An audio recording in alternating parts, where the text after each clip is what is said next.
In the darkest corners of the Wizarding world, a name strikes fear into the hearts of all who dare utter it. A name synonymous with power, darkness, and the darkest chapter in magical history. Today we delve into the enigmatic life of one man whose path led him down a treacherous road. A man who became the embodiment of evil. The one who will rise to infamy as Lord Voldemort. So grab your wands and prepare to unravel the secrets of the Dark Lord.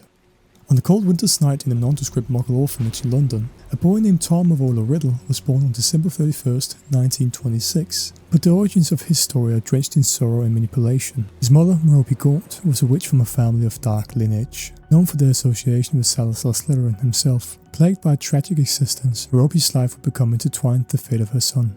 Merope's upbringing was plagued by abuse and isolation. Her father, Merope Gaunt, a bitter and prejudiced man, mistreated her relentlessly, while her brother, Morphin, mirrored their father's toxic behavior. Trapped within a cycle of torment, Merope yearned for escape, for something more than the suffocating environment that suffused her existence. Luckily, Morphin and Merope got arrested and sent to Azkaban, which finally made Merope free, but now she was instead left alone and unloved. Driven by desperation, Merope turned to a powerful kind of magic, particularly a potent love potion known as a Mortentium, that frankly should have been illegal. Through deceit, she sought to ensnare the heart of Tom Riddle, a wealthy muggle who would become the father of her child. Under the influence of the potion, Tom Riddle was manipulated into a brief, illusory romance. However, love born from a deception can only lead to tragedy. 1 year later, the effects of the potion wore off, and Tom Riddle abandoned his pregnant wife, leaving her broken-hearted and alone. It was within the confines of the Muggle orphanage that Merope gave birth to her son, Tom Riddle, destined to carry the weight of his tumultuous parentage. Merope's life was cut short soon after Tom's birth, succumbing to the weight of her shattered dreams and a broken heart. She managed to name her son after his father and her own father,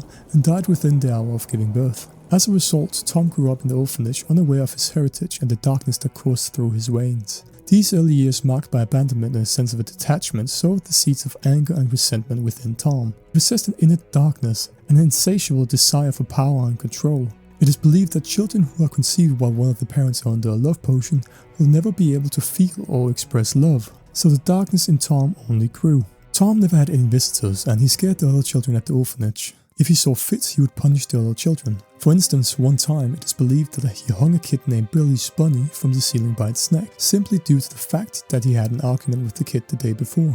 However, this is not the only example of Tom doing horrid things to the other children at the orphanage. Tom Riddle possessed extraordinary abilities as a Parseltongue and a Legilimens. A Parseltongue is a rare and mystical ability to communicate with snakes. Tom Riddle could understand and speak the language of serpents, an ability associated with the infamous Salazar Slytherin himself. On the other hand, a Legilimens possesses the power to delve into the minds of others, reading their thoughts and emotions, and in some cases even alter them. One fateful day, Tom Riddle and some of his fellow orphans ventured into a mysterious cave, unaware of the darkness that awaited them. In that cave, Tom's powers of Parseltongue and Legilimens were unleashed, giving him the ability to exert control over the minds of those around him. The details of what transpired in that cave remain shrouded in mystery, but the effects on the other children was profound. It is believed that Tom Riddle used his powers to intimidate and terrify the other children, leaving them forever scarred. These experiences revealed the darker aspects of Tom Riddle's character, his inclination toward manipulation and control. The incident in the cave showcased the depths of his power and hinted at the malevolent path that Tom Riddle would ultimately tread. And as he journeyed to Hogwarts School of Witchcraft and Wizardry, the tendrils of his manipulation and darkness began to truly take hold.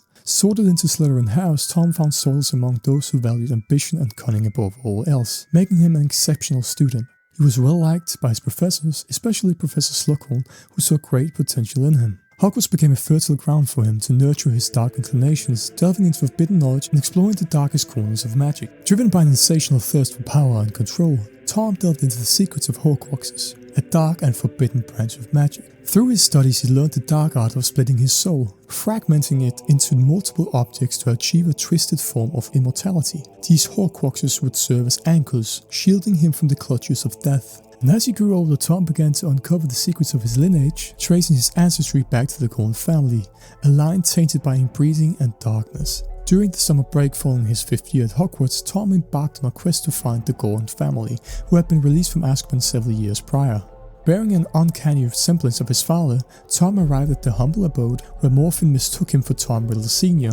and launched an attack. However, it was only when Tom spoke in Parseltongue that Morphin realized his true identity. Amidst the confusion, Tom probed Morphin about his perception of himself, which led to a startling revelation. His Muggle father, who lived nearby, had callously abandoned their family, and filled with rage, Tom swiftly incapacitated his uncle. Seizing the opportunity to confiscate his wand, with the stolen wand in hand, he journeyed to his father's residence, ultimately ending his life. To elude the consequence of patricide, Voldemort meticulously orchestrated an intricate plan. Using his adept skill in manipulating memories and dark magic, he artfully tampered his Uncle Morphin's recollection, implanting the false belief that he himself had committed the heinous act. When the authorities arrived at the scene, Morphin, seeking vengeance for his sister, claimed responsibility for the murder. The evidence seemed to support his confession, as the wand he possessed revealed traces to the lethal spell. Tom had from the depths of his soul harbored a profound loathing for his mother, as she had succumbed to what he perceived as the shameful human weakness, death.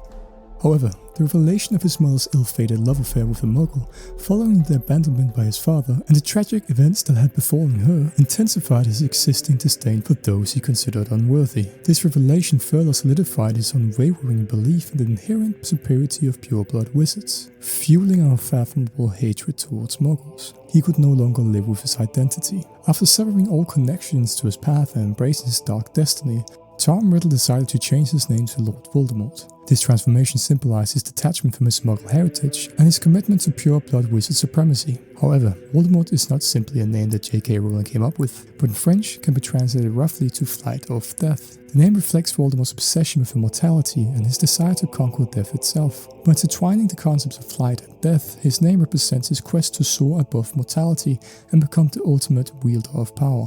Additionally, the name serves as a reflection of Voldemort's fractured identity. Voldemort can also be interpreted as a play on words, hinting at his fragmented soul, which he disperses into Horcruxes, resulting in his unstable and twisted nature. Embracing his new identity, Voldemort clandestinely returned to Hogwarts following the summer break. It was during this time that he set forth on the perilous path of creating his first Horcrux. Simultaneously, he began to cultivate a following of so-called friends. These individuals would later become known as the First Death Eater. However, it is crucial to understand that the term friends must be employed loosely in Voldemort's case, for he never found genuine bonds of friendship. Instead, he ruthlessly exploited and manipulated individuals to further his own sinister agenda. Driven by his insatiable thirst for knowledge in the realm of dark and twisted magic, Voldemort became consumed by the elusive secrets of Horcruxes. Recognizing the complexity of the forbidden art, he understood that he needed guidance. Turning to his favorite professor, Slughorn, Voldemort employed his manipulative charm to coax the information he sought. Initially reluctant to divulge such dangerous knowledge, Slughorn found himself entangled in Tom's artful web of persuasion. Succumbing to the allure, the professor succumbed to Tom's charm and proceeded to describe the intricacies of creating a Horcrux. A Horcrux is an object in which a person has concealed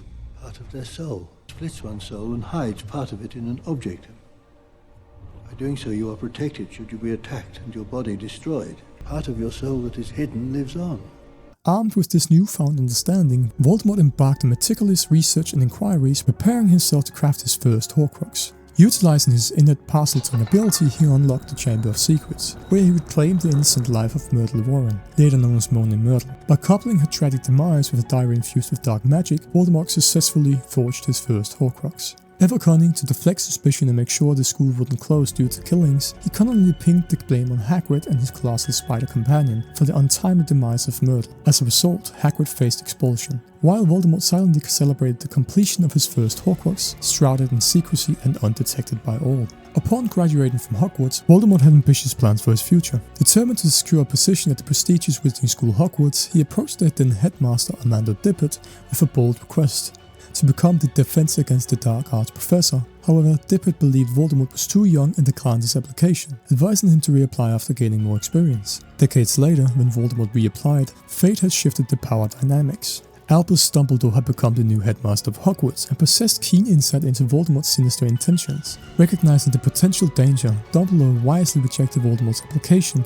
Unbeknownst to any, but perhaps Dumbledore, Voldemort had ulterior motives, seeking the professorship to recruit new followers, delve deeper into the dark arts, and conceal his latest Horcrux, the Diadem of Ravenclaw. Though denied the position, Voldemort cunningly concealed the diadem within the Room of Requirement. By this time, he had already created several other Horcruxes, such as the Gold Family Ring, the Hufflepuff Cup, and the Slytherin Locket, entrusted to loyal servants or hidden personally. Enraged by Dumbledore's continuous denial, Voldemort casted Jinx on the Defense Against the Dark Arts position, ensuring no professor would hold the role for more than a year. Over the course of more than a decade, Voldemort's power reached unparalleled heights. He amazed an army of devoted followers, including Death Eaters, Dementors, and even Giants. Fear permeated the Wizarding World at the mere mention of his name, as he unleashed merciless acts of violence. Even the Order of the Phoenix struggled to halt his reign of terror. During this tumultuous time, Voldemort stumbled upon a prophecy, foretelling the rise of a chosen one who possessed the power to vanquish the Dark Lord. The one with the power to vanquish the Dark Lord approaches, born to those who have thrice defied him, born as the 7th month dies.